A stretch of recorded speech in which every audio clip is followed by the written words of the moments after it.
Petit Capou. Et coucou, comment ça va les gens? Alors aujourd'hui on va évoquer un sujet, comment bien choisir son perroquet. Euh, C'est-à-dire où l'acheter, quand, comment, à qui, pourquoi. On va essayer de répondre à tout ça. On va commencer avec cette phrase qui d'habitude me sert à clôturer toutes mes vidéos, mais on va commencer par celle-là, parce que là c'est le moment. Le premier perroquet qu'on achète, c'est dans une bibliothèque. C'est-à-dire que quelle que soit l'espèce qui vous intéresse, il faut d'abord énormément se renseigner. Reportages, documentaires, réseaux sociaux, vidéos et bouquins. D'ailleurs, bouquins, on va commencer par ça. On m'a offert cette année à Noël ce très beau bouquin.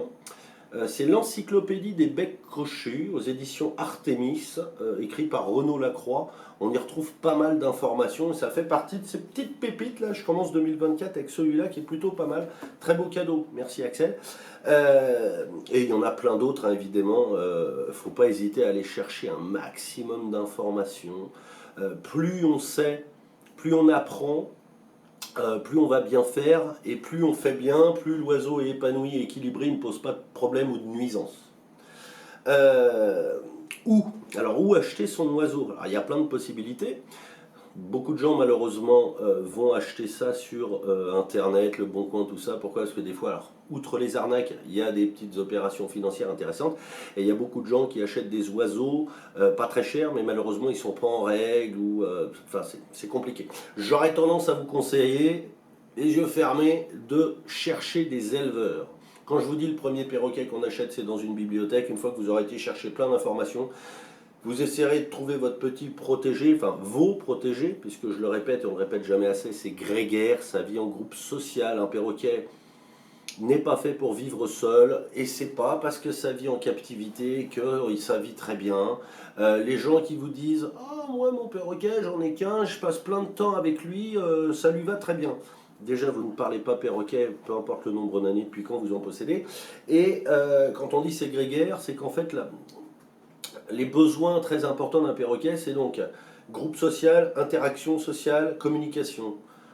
Vous pouvez passer H24 avec votre perroquet, un être humain ne remplacera jamais un congénère de la même espèce. Ils ont donc tous, presque sans exception, besoin de congénères de la même espèce.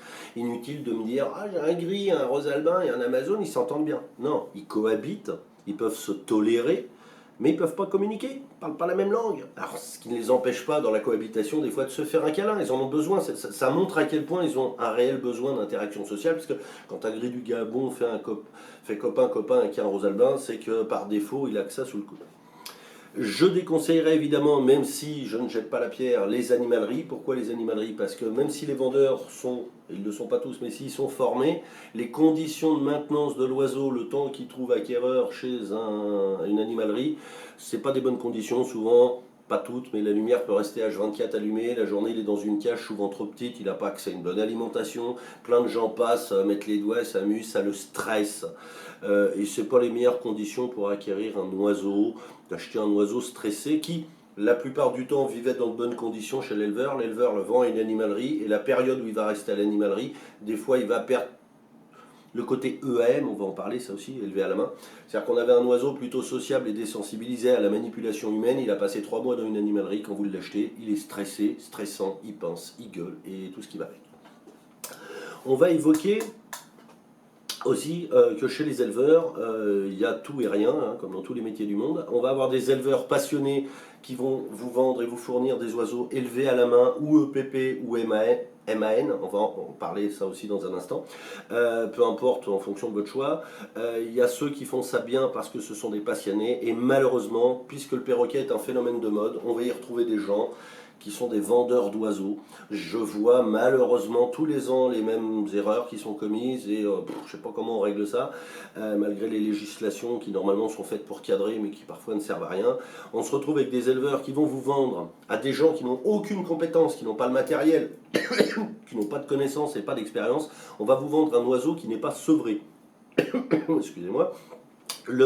L'éleveur va souvent même vous faire croire que le fait que vous finissiez de le nourrir vous-même, ça vous permet de créer un lien avec l'oiseau plus fort. C'est des conneries. Le rôle d'un oiseau, à un moment, c'est de s'envoler, de quitter le nid et de quitter la bouche qui l'a nourri. C'est-à-dire, il quitte ses parents parce qu'il est sevré. Quand on parle de sevrage, il y a deux types de sevrage. Le sevrage alimentaire, le fait que l'oiseau ait appris à s'alimenter seul. Et ensuite, le sevrage social. Si un oiseau fait EAM élevé à la main et retiré trop tôt du nid des parents, ça peut poser des problèmes alimentaires et donc de santé par la suite. Et s'il est retiré, décidément, trop tôt du nid, il aura un problème de... il ne va pas apprendre la langue de son espèce, c'est-à-dire qu'il a besoin de rester avec des oiseaux de son espèce pour avoir le sevrage social, connaître son comportement, les pincements, l'attitude, les cris, tout ça. Donc EAM, ça veut dire élevé à la main, c'est ce que recherche la grande majorité des gens, même si, un peu comme un phénomène de mode, c'est devenu « Ah, je veux du EAM ». Ça veut tout et rien dire, EAM. Tu as des éleveurs qui ouvrent la couveuse, qui le nourrissent à la pipette, qui referment la couveuse. Voilà, on appelle ça de l'EAM, puisqu'il a été, mais il n'est pas vraiment élevé à la main. Et tu as des vrais élevages à la main. Là, je vais en profiter pour faire un petit coucou. Et il était une plume. Bisous, mon Jérém. Vous pouvez vous abonner à des gens comme lui qui sont de réels passionnés, qui en plus des compétences ont la connaissance, l'expérience et il y a assez d'années qui sont passées pour voir que tous les oiseaux qui vont ne posent pas de problème, c'est-à-dire qu'il n'y a pas de problème de santé, pas de problème alimentaire, pas de problème de comportement, des oiseaux avec tous les papiers qui sont déclarés, que ce soit à l'IFAP ou... Voilà, ça aussi il faut se renseigner. Quand on vous dit le premier perroquet qu'on achète c'est dans une bibliothèque, c'est qu'il faut aussi connaître par rapport à vous, est-ce que l'oiseau que vous vouliez correspond à votre besoin. C'est pas parce que je rêve d'avoir un oiseau que j'ai le temps, j'ai l'argent, j'ai l'espace, j'ai tout ça.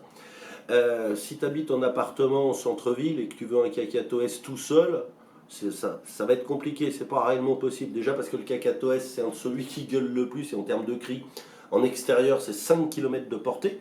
Donc t'imagines bien que dans ton appartement, quand toi tu vas être au boulot, si ton perroquet il est tout seul dans de mauvaises conditions, il va gueuler sa race. Et dans ce cas-là, ça va te poser des problèmes. Et qu'est-ce qui se passera? Tu vas le revendre sur le bon coin à quelqu'un qui s'y connaît pas plus que toi, qui va le racheter, qui lui dira sur les réseaux sociaux en se filmant avec, oui mais j'ai fait un sauvetage. Non, stop, temps mort, pause.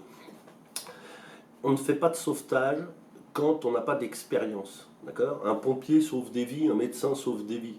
Ton voisin garagiste, il ne peut pas faire une opération du cœur, chacun ses compétences et c'est très bien comme ça. Le sauvetage, ça va être destiné à des gens qui ont de l'expérience, des connaissances, des compétences et des installations, et souvent même le matériel. Pourquoi? Parce que qui dit sauvetage dit oiseau traumatisé. Je prendrais par exemple le gris du Gabon, acheté par mamie il y a 30 ans, mais il crie trop, alors on l'a mis dans le garage, il ne voit pas la lumière du jour, on a mis une couverture dessus pour que pas trop l'entendre, et pour pas qu'il nous fasse trop chier, on lui achète du P15 et des cacahuètes, et puis après on s'étonne d'avoir... Ça c'est un oiseau traumatisé, c'est-à-dire qu'on n'a répondu à aucun de ses besoins. Il a besoin d'être grégaire, groupe social, il vit tout seul. Il a besoin d'espace, il a besoin de voler, il est enfermé dans une cage. Il a besoin d'une alimentation équilibrée en fonction de ses besoins. Il bouffe des croquettes P15 ou autre chose, là, des trucs premier prix avec des cacahuètes. Je vous rappelle que les cacahuètes, pour tout type de perroquet, c'est du gras saturé, c'est pas bon les cacahuètes. Si c'est très occasionnellement, tu donnes une cacahuète tous les 15 jours à ton perroquet, oui, à la rigueur, et encore je dirais non, mais à la rigueur, maintenant les gens qui donnent 10 cacahuètes par jour, quelle que soit l'espèce, alors quand tu le donnes à un gris, c'est déjà pas bon, ça lui esquinte le foie. Si tu donnes 10 cacahuètes par jour à un éclectus, dans 5 ans ton éclectus il sera mort, il aura fait un lymphome du foie, c'est-à-dire que de la graisse qu'enveloppe ce que chez l'être humain on appellera un cancer du foie, et fin du game. Sachant que les organes vitaux chez un perroquet vont être principalement le foie, donc directement lié à l'alimentation, les poumons avec les sacs aériens, ça c'est les conditions de vie, l'hygiène, les maladies, aspergillose, chlamydia, c'est-à-dire que s'il y a une mauvaise hygiène, s'il y a des champignons, si tu allumes la clim, tu fumes une clope à côté, tu allumes une bougie, le sèche-cheveux, toutes ces choses-là que je vous avais déjà évoquées. Voilà, et puis, donc attends, qu'est-ce que j'ai dit? Le cœur évidemment, puisque s'ils sont cardiaques, beaucoup d'oiseaux, d'ailleurs le gris est plutôt cardiaque, même si c'est un oiseau plutôt grimpeur et caverneux, c'est-à-dire qu'il n'a pas besoin, le gris du Gabon par exemple, d'avoir des grandes volières. Par contre, il a besoin d'être minimum par deux, c'est grégaire. Et c'est valable pour toutes les espèces, à part des exceptions, mais qui ne concernent pas les gens qui éventuellement regarderaient ma vidéo, qui seront donc des novices, des débutants ou des gens qui viennent chercher un peu d'informations pour peaufiner. Les grands éleveurs, voilà, les comportementalistes, ils savent que ce que je dis, ils le savent déjà, donc c'est pas eux qui regardent mes vidéos, ou par curiosité, dans ce cas-là, big up à vous. Donc, choisir son éleveur, je sais que c'est pas si facile que ça, d'où l'intérêt de bien se renseigner avant, de passer un peu de temps sur les différents réseaux sociaux. N'hésitez pas à poser des questions dans les commentaires, alors que ce soit sur YouTube, sur TikTok, sur Facebook et sur tout ce qui existe comme réseaux sociaux, à moi et aux autres. Allez chercher de l'information, il n'y a pas de honte à poser des questions pour mieux faire. Le problème, c'est ceux qui ne posent pas de questions et qui croient savoir, un petit peu comme dans tous les domaines. C'est-à-dire les gens qui disent non, mais mon père, il a eu un perroquet en 84, t'inquiète, je connais. 84, mais les compétences qu'on avait dans les années 80, elles sont dépassées, tu vois. À l'époque, on donnait du P15 et des cacahuètes. Alors le P15, parenthèse, qu'est-ce que c'est? C'est de l'extrudé. L'extrudé, c'est des graines qu'on mélange, qu'on met des vitamines, des colorants, des édulcorants, des conservateurs, du sucre, du sel, du gras. Tout ce qui n'est pas bon pour un oiseau, on en fait des croquettes. Alors, c'est un complément alimentaire. C'est-à-dire que le P15, c'est le bas de gamme. Après, tu as le Psittacus et haut de gamme, tu as le Harrison. Je vous le schématise rapide. Si tu utilises du complément alimentaire comme une alimentation quotidienne, c'est-à-dire que ce que mange ton perroquet, il a des gamelles d'extrudés, comme tu donnerais des croquettes à ton chien, c'est une mauvaise alimentation qui est trop grasse et trop sucrée, qui va faire qu'il va prendre de l'embonpoint, il va être dodu. Ça, à la rigueur, c'est un côté visuel, c'est pas le plus grave. Mais tu vas lui esquinter la santé et donc tu vas raccourcir la durée de vie de ton perroquet. Alors quand j'entends des confrères dire ouais, un perroquet ça vit 50 ans, si tu lui donnes du P15 il va en vivre que 50, c'est déjà bien. Arrêtez de vous prendre pour Dieu en fait, si la nature a fait qu'il peut vivre 100 ans, faisons-le vivre 100 ans, voire 120 si on peut. Donc il faut même, par exemple quand on achète un haras, prévoir dans son testament que après nous, quelqu'un d'autre va reprendre le relais. D'où l'importance, quand vous achetez des oiseaux grégaires, de les acheter par deux et de jamais les séparer. Imaginez, je sais pas moi, vous êtes avec votre femme et un jour quelqu'un décide de vous acheter en esclavage et de vous séparer de votre femme. Ça fait beaucoup de problèmes cumulés. Ce qui ne veut pas dire qu'être esclave avec sa femme c'est mieux, mais au moins vous restez avec elle. Et pour votre esprit, c'est toujours ça le prix. C'est la même chose avec les oiseaux. Les séparer, c'est pas cool. Un couple formé qui a déjà fait des bébés, on les laisse ensemble, on les laisse. Même si vous vous dites, oh la femelle, j'aurais bien reproduit avec un autre mâle. Ah, faites ça avec votre femme, mais foutez la paix au piaf.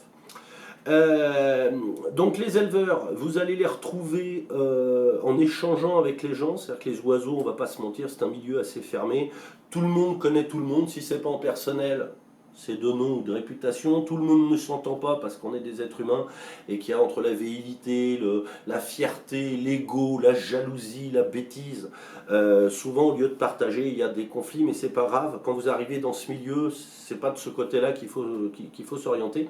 Intéressez-vous aux gens qui vont vous donner des conseils concrets sur c'est grégaire, ça vit en groupe.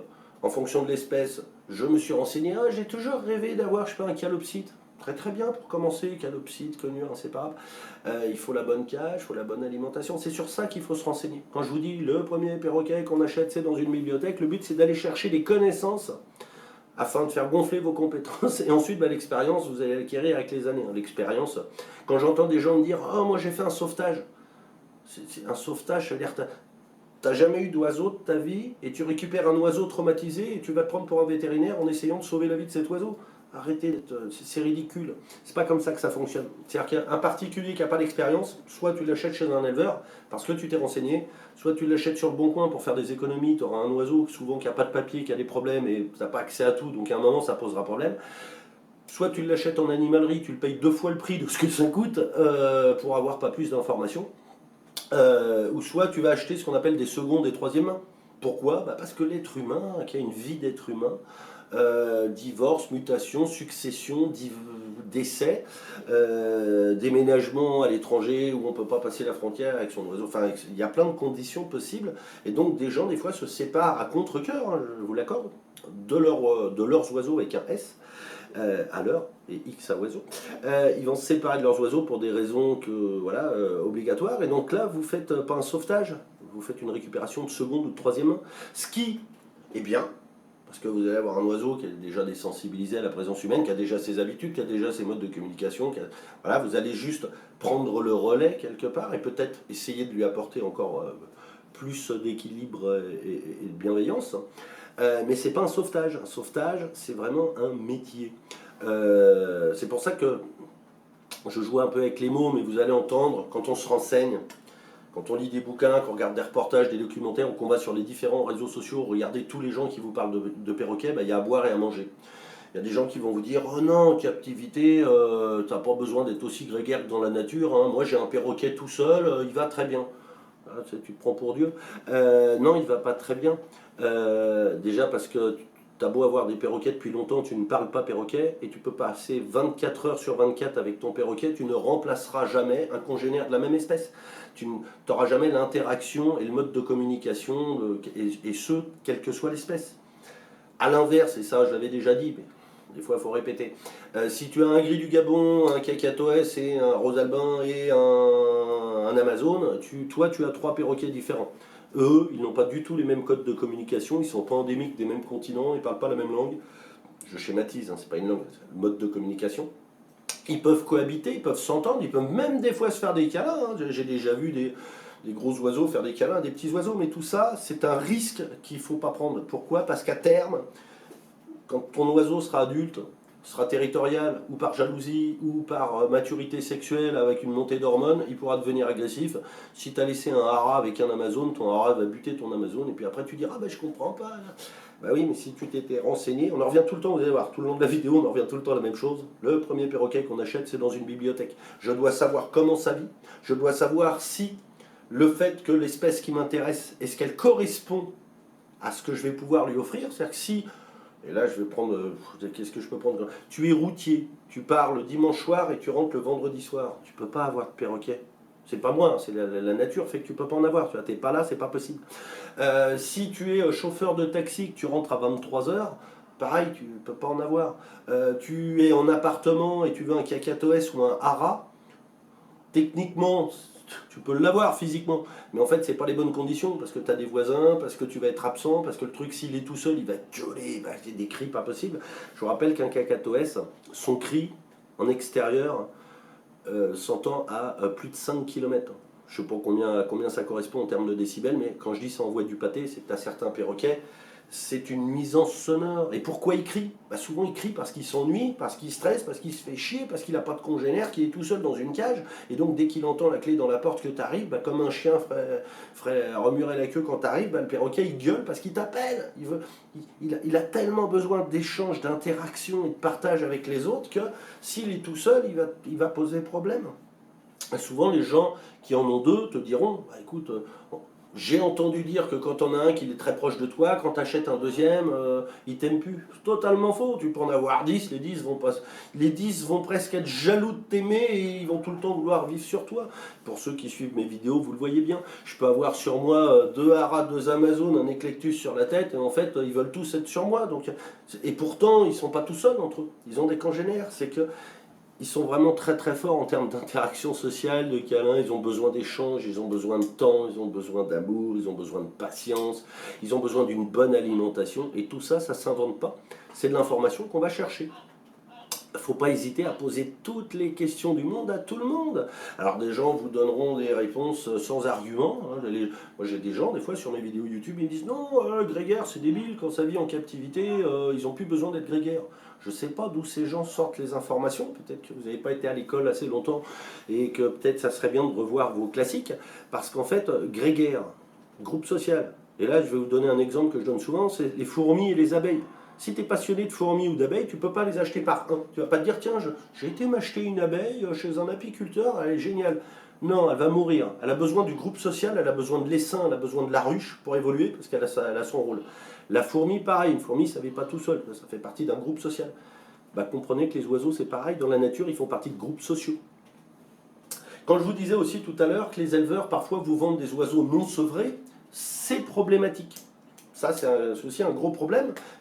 Tous les éleveurs ne sont pas tous très professionnels, il y a de tout, comme dans tous les métiers. Je jette la pierre à personne, c'est un constat. Si un éleveur dit à un novice, à un débutant pour son premier perroquet, je vais te le vendre avant qu'il soit sevré, tu vas finir à la main de le nourrir et tu vas voir, tu auras un super lien avec. C'est des bêtises. Le premier rôle de l'oiseau, c'est de quitter la main qui l'a nourri et donc de quitter le nid, de quitter ses parents pour se barrer. Ce n'est pas les mêmes délais d'une espèce à l'autre, je vous l'accorde. Par contre, le sevrage, qui se fait en 2 étapes, est très très important pour des raisons que je vais vous expliquer et je vais argumenter. Le premier sevrage, c'est le sevrage alimentaire. L'oiseau a besoin d'être un peu nourri, enfin un peu, voire beaucoup nourri par les parents. Ça va lui permettre de choper des anticorps et donc il sera plus solide et il sera moins enclin à des problèmes de santé. Le deuxième sevrage est un sevrage social. apprendre l'interaction, communiquer, les codes de communication, tout ça. Si un éleveur vous vend un haras à 1 mois et demi qui n'est pas sevré, qui est juste à 3 plumes sur le fion, qu'est-ce qui va se passer? L'oiseau, il aura des problèmes alimentaires, donc problèmes de santé, il aura des problèmes de comportement, il va être tellement imprégné de l'humain, sachant qu'il n'est pas vraiment imprégné, puisque vous l'avez nourri, donc si c'est monsieur qui achète son oiseau, qui le nourrit, l'oiseau il préférera sûrement madame, parce que le rôle d'un oiseau c'est de choisir par lui-même. D'ailleurs je vous rassure, quand je vous dis comment choisir un oiseau, c'est vous qui le choisissez chez l'éleveur, c'est vous qui le payez, c'est vous qui faites les papiers à votre nom, mais une fois à la maison, c'est l'oiseau qui choisit son humain. Moi, je m'ai déjà vu d'acheter un perroquet pour moi, en l'occurrence Chanel. Je la ramène à la maison, elle préfère ma femme. C'est comme ça. C'est comme ça. Il faut l'accepter. C'est l'oiseau qui choisit son humain de référence, son humain chouchou, comme dirait mon Jérém. Alors, EAM, MAN et EPP. Donc, EAM, ça veut dire élevé à la main, comme je viens de vous l'expliquer. Il y a tout et rien là-dedans. C'est pas parce qu'il est EAM que c'est le meilleur oiseau du monde. MAN, c'est manipuler au nid. Alors que l'éleveur, on ouvre le nid. Si les parents nous laissent faire, parce que parfois le fait d'aller voir les oisillons au nid trop souvent, ça stresse les parents, ils arrêtent de les nourrir, ils les abandonnent, ils meurent. Ou alors ils vont les buter parce que c'est pas des conditions optimales. C'est-à-dire qu'il faut connaître un peu ses oiseaux et son élevage avant de faire du MAN, ça se fait pas n'importe comment. Et dernièrement, qui en fait, pour le bien de l'oiseau est le mieux, c'est l'EPP, élevé par les parents. C'est-à-dire qu'il est nourri par les parents, il a tous les codes sociaux, la moyenne de communication.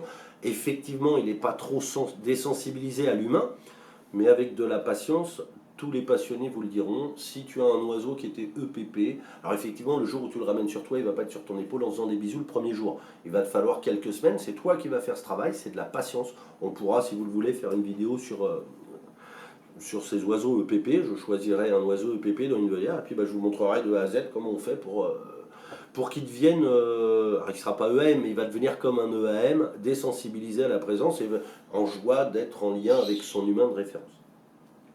Le plus important, c'est vraiment de comprendre les besoins de l'oiseau. C'est pas parce que tu rêves d'un cacatoès que tu vas acheter un cacatoès.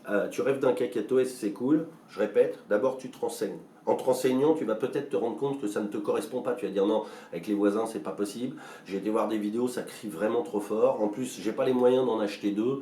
Et de toute façon, je suis en appartement, je peux pas lui faire une volière. Il sera donc limité à une petite cage. La journée, je suis pas là. Voilà, c'est pas un oiseau qui me correspond. Et dans ce cas-là, en cherchant, tu vas trouver l'oiseau qui te correspond. On n'est pas obligé. Avoir un perroquet, c'est pas automatiquement faire le concours de celui qui a le plus beau, le plus gros, le plus cher. Je connais plein de gens qui ont des perruches et qui sont très heureux d'avoir des perruches parce qu'elles sont toutes aussi extraordinaires.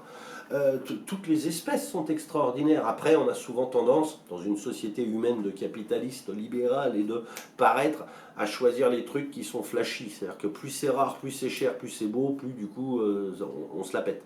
Mais c'est là aussi où ça pose problème parce que c'est devenu un phénomène de mode, les oiseaux. Vous voyez bien sur les réseaux sociaux, il y a beaucoup de gens ont des oiseaux et malheureusement beaucoup de gens n'ont pas les bons conseils. Non, un oiseau ça mange pas du P15, non, un oiseau ça bouffe pas des cacahuètes, les cacahuètes ça pousse sur terre, c'est du gras saturé et du coup c'est pas bon, on en fait de l'huile d'arachide, c'est trop gras pour eux.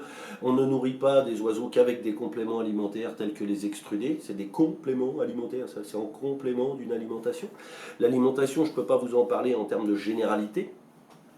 Puisque toutes les espèces étant endémiques de régions différentes du monde, ils n'ont pas les mêmes besoins, ils n'ont pas accès à la même alimentation. C'est pour ça qu'il faut se renseigner avant. Ils sont principalement, on peut les classer dans 3 familles. Les perroquets vont être granivores, ils mangent des graines, frugivores, légumes et fruits, ou nectarivores, nectar, baies et fleurs. Grosso merdo, en fonction des espèces sur lesquelles vous allez vous attarder, vous intéresser, ils correspondent à ces critères-là. Parfois, ils peuvent être dans 2 catégories, dans 3 catégories.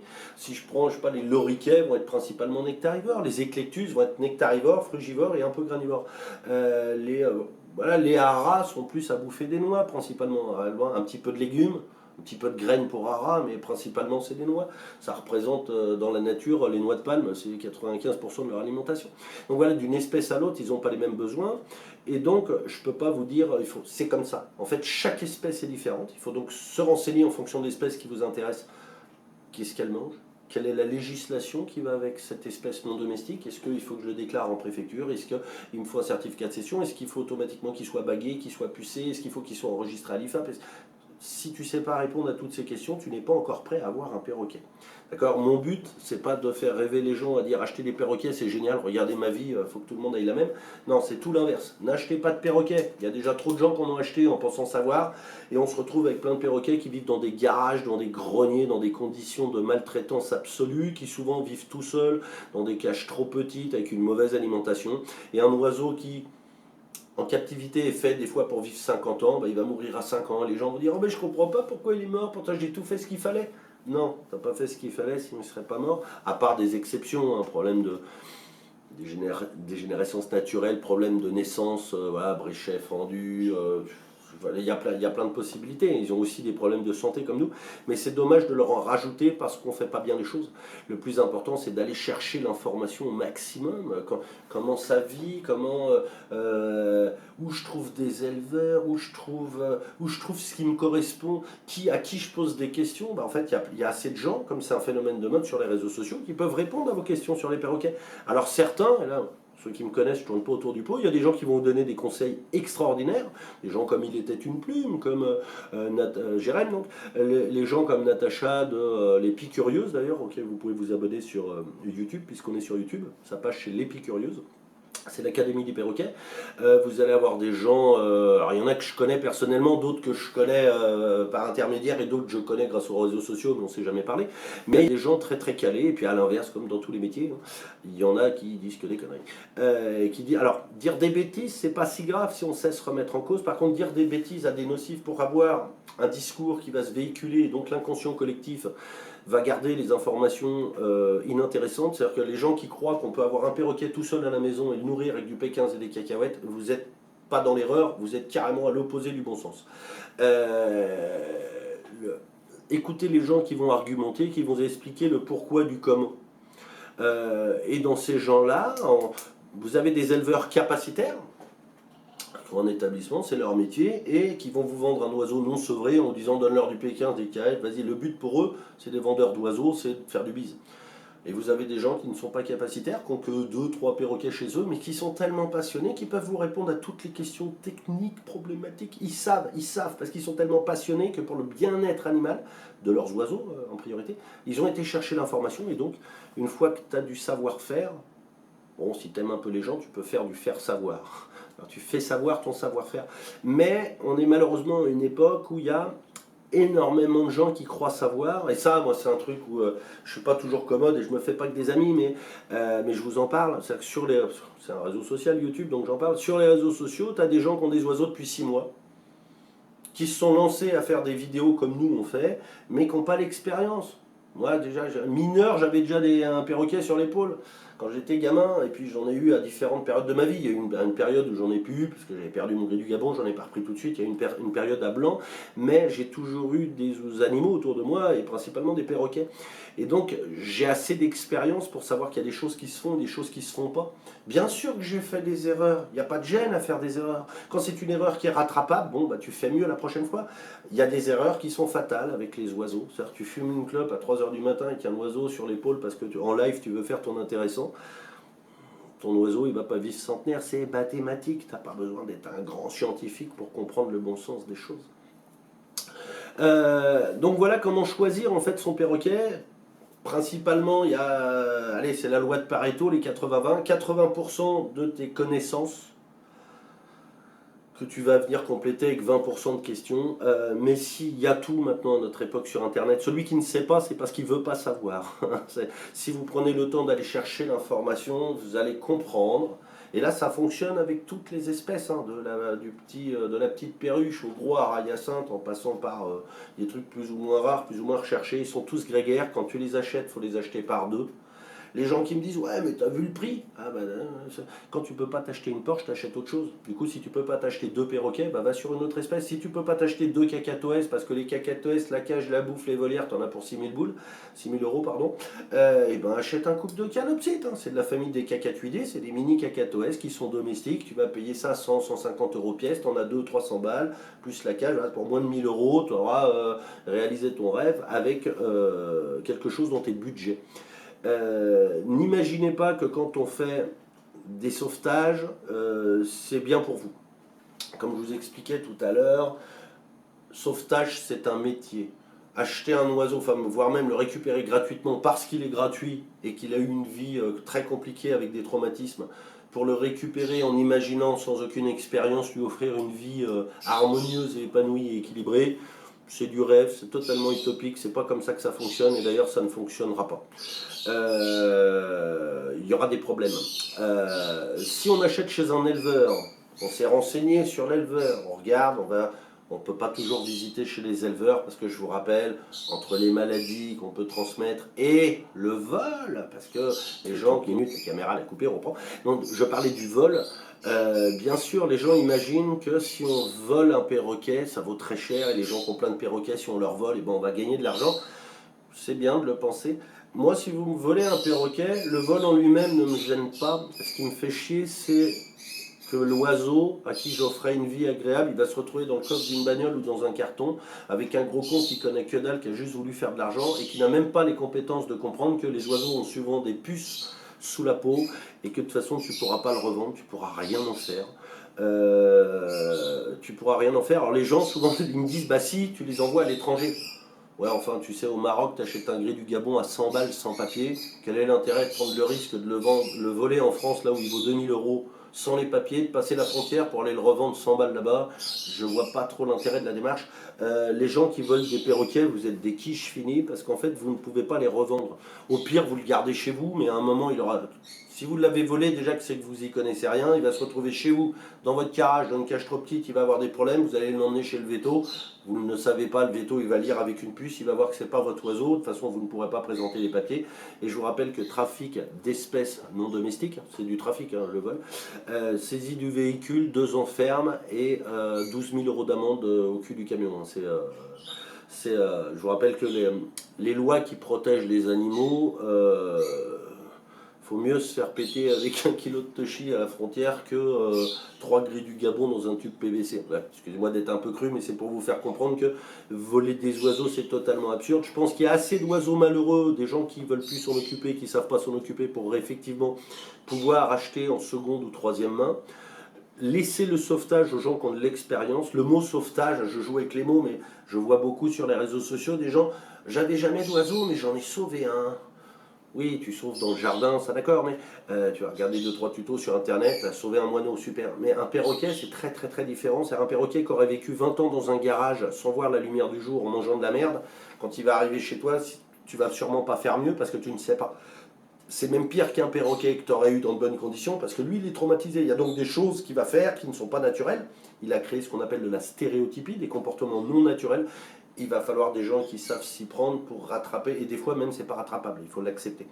Oui, un perroquet c'est grégaire, mais un perroquet qui a vécu 30 ans dans un garage tout seul, il sera peut-être impossible de le mettre avec un congélaire, c'est-à-dire qu'avec des mots d'humain, il a pété les plombs, il peut avoir développé une agressivité, une territorialité, un comportement qui est totalement à l'opposé de son espèce. Donc pour en revenir, le secret, et je le répète, parce qu'on ne le répète jamais assez, le premier perroquet qu'on achète, c'est dans une bibliothèque, il n'y a pas d'autre façon de faire en fait. Je me renseigne, est-ce que cette espèce me correspond? J'ai les moyens, j'ai le budget, je peux faire une volière, je sais quel cage il faut, je sais à qui poser des questions quand il y a problème, je sais déjà où est mon vétérinaire. En gros, vous avez fait un dossier avant même d'avoir l'animal chez vous, comme vous feriez avec la naissance de votre enfant. Le jour où votre enfant y naît, il a déjà une chambre de prête. Hein, il a un lit, il a des... Bon, bah, c'est pareil avec un perroquet, c'est-à-dire quand il arrive, il y a déjà une cage, il y a déjà des jouets, vous avez déjà plein de bouquins, vous allez regarder tous les reportages, vous allez traîner sur les différents réseaux sociaux. Alors de TikTok à Facebook, il existe des centaines de pages sur les perroquets, espèce par espèce. Hein. Tu as les passionnés des moineaux, les passionnés des éclectus, les passionnés des gris du Gabon, voilà. Tu as les passionnés de perroquets, hein, c'est notre page, vous pouvez nous retrouver là-dessus, passionnés de perroquets donc. Et donc, plus vous allez chercher d'infos, plus vous êtes à l'aise. Plus vous êtes à l'aise, plus l'accueil de l'animal et son intégration va se faire dans de bonnes conditions. Plus l'oiseau vit dans de bonnes conditions. Je répète, il est grégaire, tu en as 2, la bonne cage, les bons jouets, la bonne alimentation, tu sais quoi faire. Bah, du coup, tu as un oiseau épanoui, équilibré, qui ne crie pas, qui n'est pas dans le mal, ce qui n'est pas le cas de tous les oiseaux en France. Arrêtez de collectionner aussi, s'il vous plaît, les oiseaux. Il y a trop de gens qui me disent ah, j'adore ça, j'ai un gris, j'ai un Amazon, j'ai un Eclectus. Ouais, ça sert à rien d'en avoir un de chaque. Ils sont grégaires par même espèce. C'est-à-dire que si tu mets un chien et un chat, oui, ils peuvent éventuellement cohabiter, mais sur le papier, c'est pas fait pour. Quand tu mets un gris du Gabon avec un Amazon et un rosalbin, c'est trois oiseaux tout seuls. Toi, tu as trois perroquets, mais eux, ils se comprennent pas. Ils viennent de trois continents différents, ils n'ont pas les mêmes modes de communication, ils se comprennent pas. Alors ça n'enlève pas au fait que des fois, l'être humain, il se dit oh, attends, moi j'ai vu un copain, il a un rosalbin et un gris du Gabon, ils se font des câlins. Oui, c'est comme un chien et un chat, c'est par cohabitation, par défaut, il n'y a rien d'autre. Donc allez, on va s'entendre, sinon je suis tout seul. Et la plus grande des punitions pour un perroquet, c'est d'être seul et isolé. Donc quand vous faites vivre un oiseau seul dans une cage, il n'y a pas plus grande maltraitance, sans même le savoir. Hein. Parfois, c'est pas volontaire de votre part. Hein. C'est juste que l'information a du mal à circuler. Et comme on est une époque de paraître, où hein, on veut des grosses voitures, des gros téléphones, des perroquets pour faire joli comme les autres sur les réseaux sociaux, du coup, on ne prend pas la peine d'aller chercher l'info. On se retrouve avec un piaf à la maison qui très rapidement devient une nuisance. Parce qu'un perroquet qui s'ennuie te le fait savoir. Hein. Là, vous avez autour de moi, là, je ne vais pas vous dire combien, autour de moi, pas dans ma pièce, ils sont dehors. Il y a du hara, il y a du conure, il y a de l'Eclectus, il y a de l'Amazone, j'ai des différents types de conure, j'ai pas mal de hara aussi. Enfin, il y a du cacatoès, il y a du gris, il y a pas mal d'oiseaux. Est-ce que vous entendez du bruit? Non. Et pourquoi? Parce que je suis un magicien, parce que je sais trop bien m'y prendre. Pas du tout non plus, non, non. J'ai pas plus de compétences que vous, que n'importe qui. Je prends juste la peine d'apprendre, de me remettre en question, de dire bah tiens, là je croyais que. En fait, c'est pas ce que je croyais.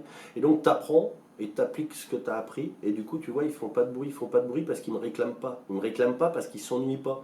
Ils s'ennuient pas parce que j'ai mis à disposition ce qu'ils ont besoin. J'essaye de combler les besoins et puis après, effectivement, d'un individu à l'autre, ils ont leur caractère, ils ont leurs attitudes. Il y a des perroquets qui pensent plus que d'autres, il y a des perroquets qui gueulent plus que d'autres. Voilà, c'est comme les humains, ils sont tous très très différents. Par contre, si vous leur offrez une vie épanouie, équilibrée, dans de bonnes conditions, là seulement ça devient un plaisir. Ne retenez pas quand vous voyez des gens, et j'en fais partie malheureusement, et je m'en pardonne, mais quand vous nous voyez partager avec vous des vidéos sur TikTok ou YouTube, où on leur fait des câlins, on met sur le dos, ils nous parlent, les trucs, vous dites ah moi aussi je veux ça. Mais en fait, les gens qui possèdent des perroquets, sur 10 mecs qui ont un perroquet, on a deux qui vont réussir à leur faire des câlins sur le dos et à interagir. La plupart des gens qui possèdent un perroquet, l'oiseau passe plus de temps dans sa cage qu'en liberté, sachant que la liberté c'est bien, mais en captivité en intérieur, pas en cas d'absence.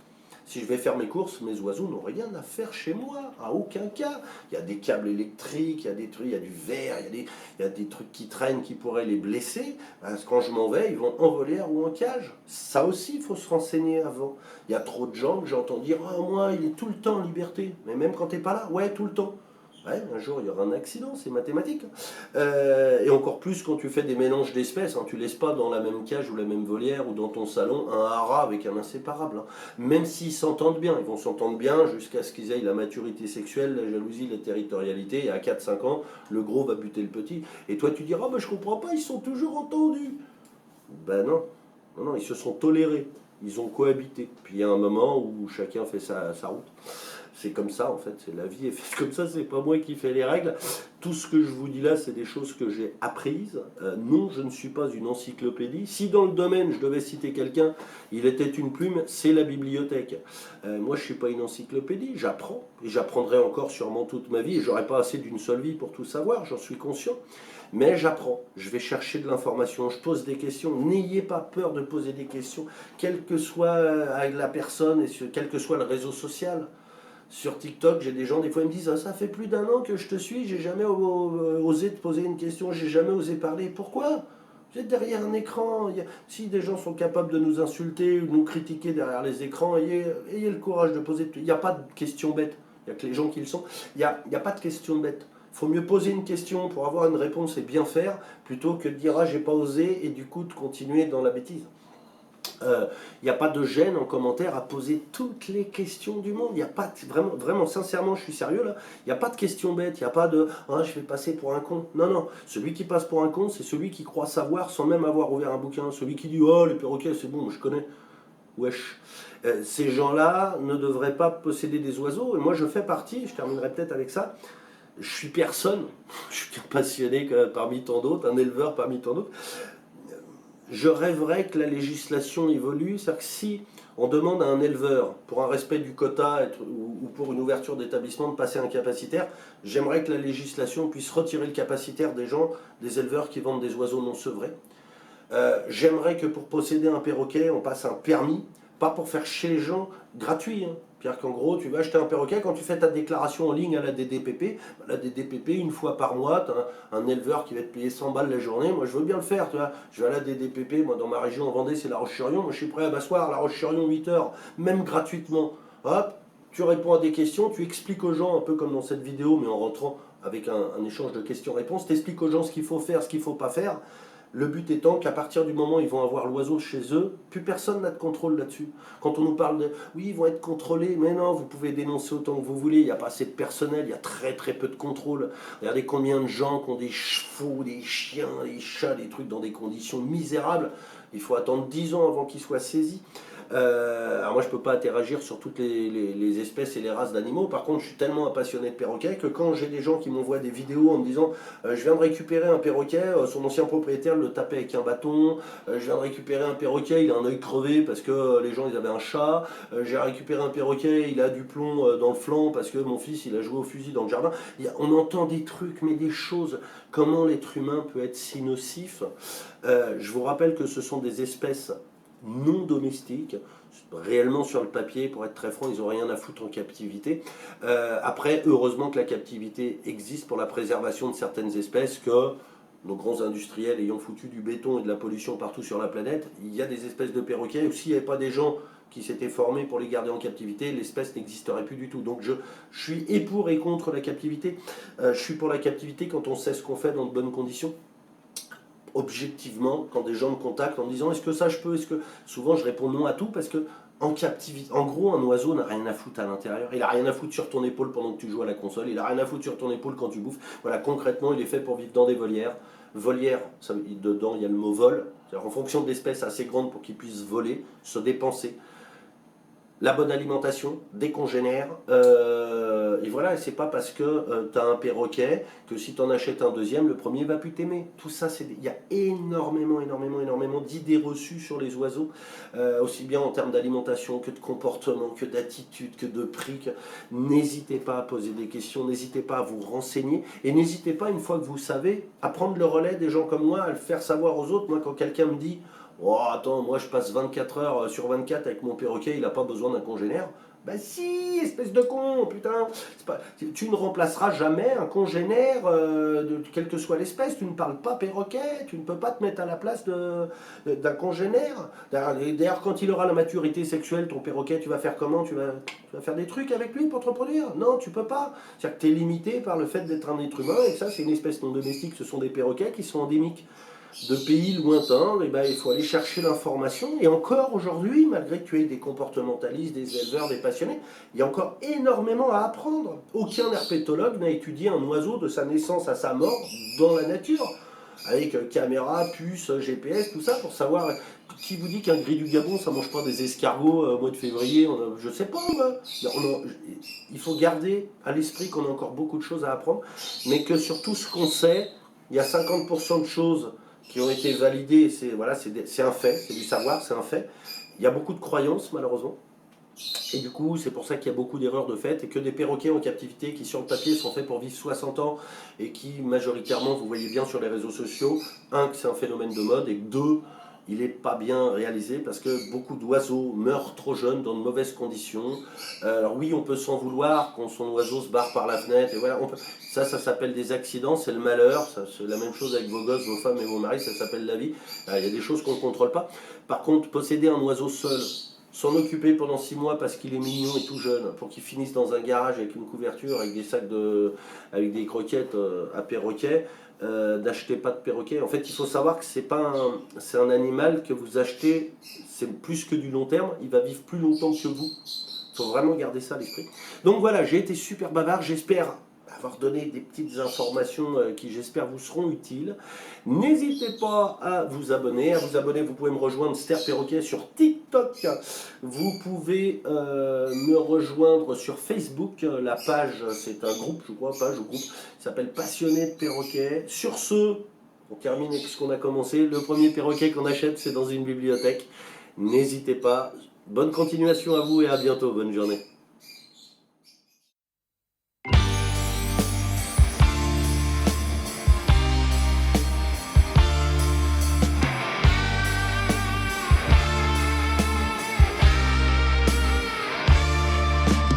Si la vie est dure, tu sais que c'est une évidence. Une aventure qui dure avant la dernière danse. Ensemble les gens peuvent faire tellement de choses, mais dans les faits, j'en entends beaucoup qui causent. Osons tenir tête à ceux qui nous la vident, mais ne rien dire en fait à ceux qui nous fatiguent.